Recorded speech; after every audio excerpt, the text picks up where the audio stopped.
A facility's disaster plan comes into action whenever there is a threat of security of patient information or a patient's physical safety, which can occur from natural disasters or security downtime. There are several professionals involved in this process,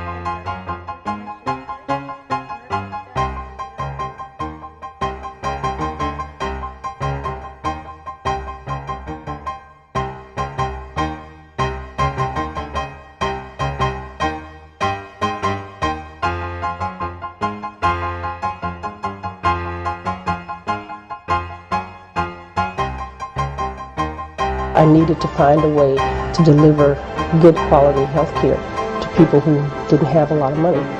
And so I needed to find cost-efficient ways. And then Hurricane Katrina came. But because of experience, I knew that we had to get everything out of there within 48 hours or it would mildew and we'd lose the ceiling, we'd lose the roof and everything. Prior to that, we'd always said, I'd like to have electronic records so that if we ever have a hurricane again, we'd have it. But they were unaffordable. And then when I walked in and saw this, I was just devastated, and I was like, I wish we had an electronic record, because my employees had said, we don't want to dry out records anymore in the sun. We've got to do it again. Because the previous time we had turned them over in the sun, it's like baking and cooking and drying them out, trying to make sure they didn't fade. I even use waterproof ink. To this day, I use waterproof ink.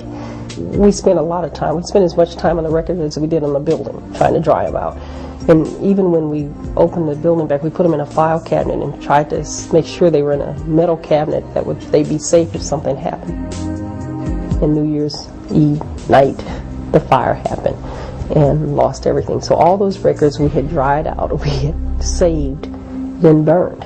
And so then I was determined we've got to have electronic records. once the disaster plan is over, the facility's recovery phase will begin. This part of the disaster plan will give the facility